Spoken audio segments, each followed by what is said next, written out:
హరి ఓం శ్రీ గురుభ్యో నమ. అవిద్యానామంతస్థిమిరమిహిరద్వీపనగరీ జడానాం చైతన్యస్తబకమకరందశ్రుతిఝరీ దరిద్రాణాం చింతామణిగుణనికా జన్మజలధౌ నిమగ్నానాం దంష్ట్రామురరిపువరాహస్య భవతి శుక్లాంబరధరం విష్ణుం శశివర్ణం చతుర్భుజం ప్రసన్నవదనం ధ్యాయేత్ సర్వవిఘ్నోపశాంతయేత్.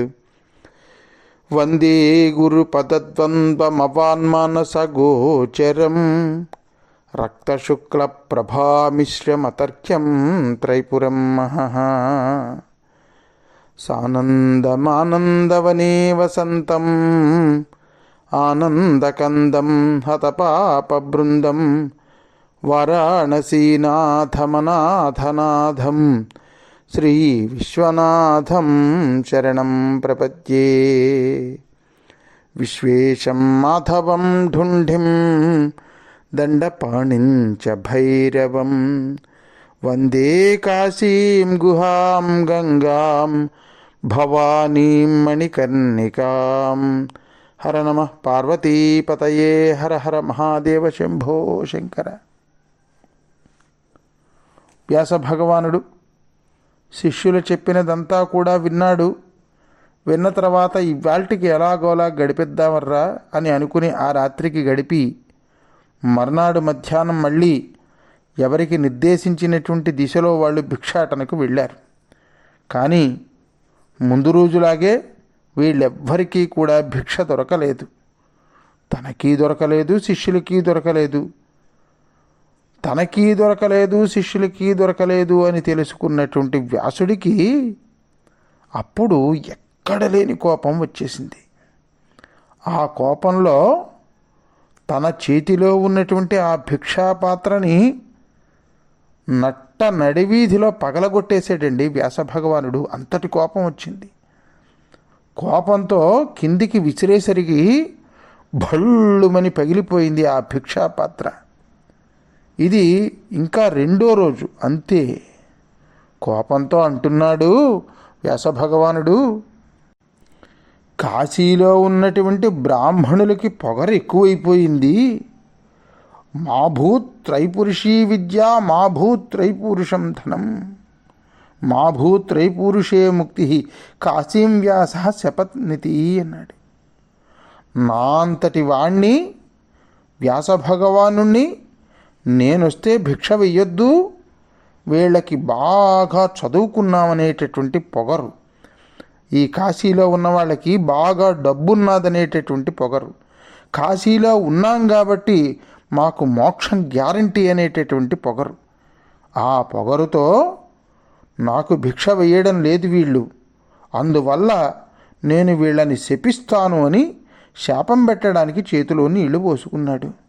పోసుకుని మా భూత్ త్రైపూరుషీ విద్య మా భూత్ త్రైపూరుషం ధనం మా భూత్ త్రైపూరుషే ముక్తి కాశీవ్యాసం శపథ్నితి అని ధనము లేకుండెదరు మూడు తరములందు మూడు తరముల చెడుగాక మోక్షలక్ష్మి విద్యయును మూడు తరముల వెలయవలయు పంచజనులకు కాశికా పట్టణమున. ఈ కాశీ పట్టణంలో నివాసం ఉంటున్నటువంటి వాళ్ళకి 3 పురుషాంతాల వరకు ధనం ఉండకూడదు, 3 పురుషాంతాల వరకు ముక్తి ఉండకూడదు, 3 పురుషాంతాల వరకు విద్య ఉండకూడదు అని ఇంకా చేతిలో నీళ్లు పోసుకున్నాడు. శపిద్దామని అనుకుంటున్నాడు, ఇంకా శపించలేదు. సరిగ్గా అలా శపిద్దామని అనుకుని చేతిలో నీళ్లు పోసుకున్నటువంటి సమయానికి ఒక బ్రాహ్మణ గృహం తలుపు తెరుచుకున్నదిట. తలుపు తెరిచి ఆ ఇంటి ఇల్లాలు ఆ తలుపు దగ్గరికి వచ్చింది.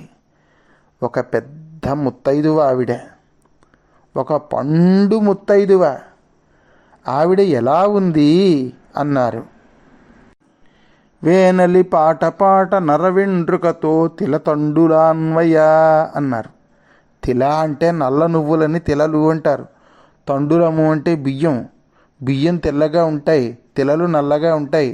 అంటే ఆవిడ నల్లటి జుట్టు మీద అక్కడక్కడ తెల్లటి వెంట్రుకలు కనిపిస్తున్నాయి అని అన్నారు.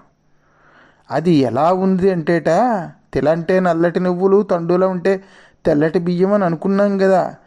తిలతండులాన్వయం అంటే నల్లటి నువ్వులు తెల్లటి బియ్యం కలిసినట్లుగా ఉన్నది ఆవిడ జుట్టు. ఒక మానిని హస్తమూది ఒక మంజుల భాషిని వచ్చే వీధికిన్.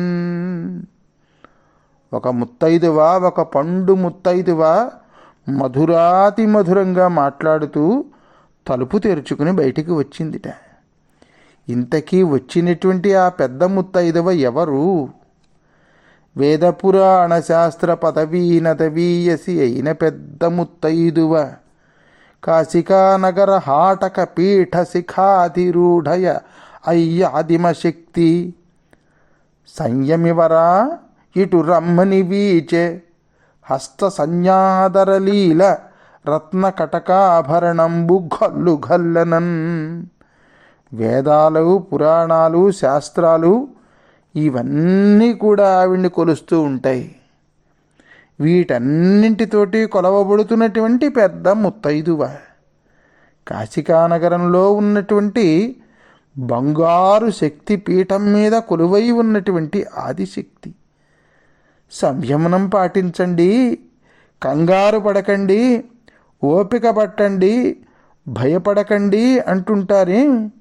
ఏదైనా ఒక ప్రమాదకరమైనటువంటి నిర్ణయం తీసుకోబోయేటప్పుడు విజ్ఞులు, ప్రాజ్ఞులు అయినటువంటి పెద్దలు చెప్తారు, కంగారు పడకండి, కొంచెం సంయమనం పాటించండి, ఓపిక పట్టండి, మీరు భయపడకండి, కాస్త సంయమనం పాటించరా అని పెద్దవాళ్ళు చిన్నవాళ్ళకి చెప్తారు కదా.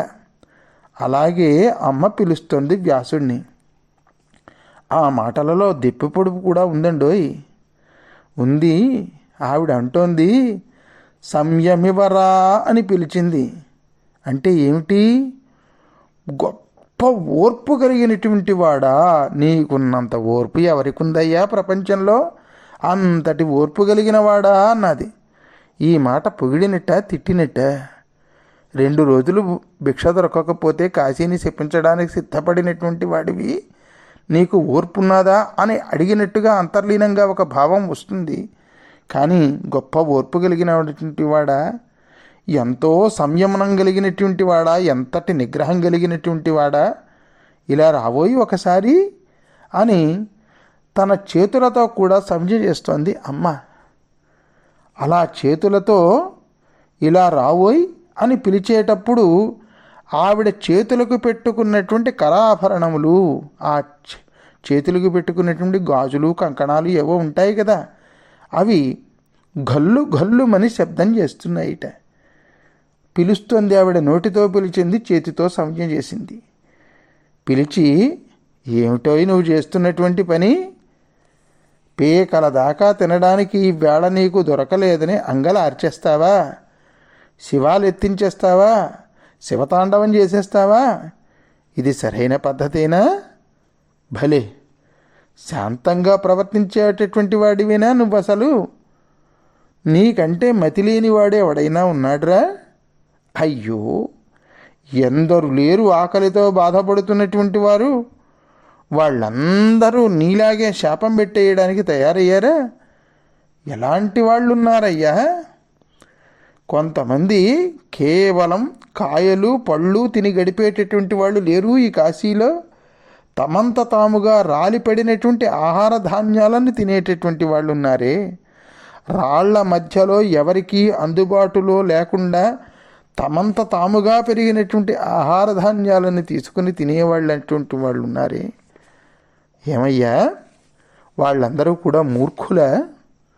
ఇలా ఎంతోమంది ఎన్నో రకాలుగా జీవనం సాగిస్తూ ఉంటే నీకు ఒక్క పూట భోజనం లేనంత మాత్రాన నిగ్రహం కోల్పోయి శాపం పెట్టేయడానికి తయారైపోయావా?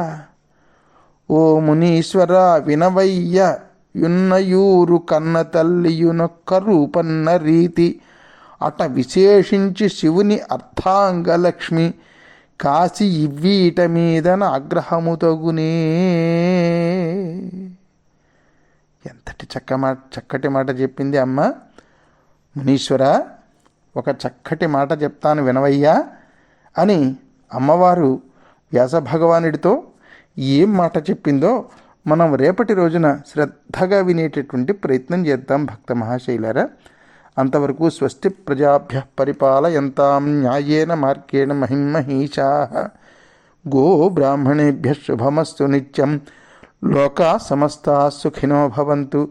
సర్వే జనా సుఖినో భవంతు. హర నమః పార్వతీపతయే. హర హర మహాదేవ. శంభో శంకర.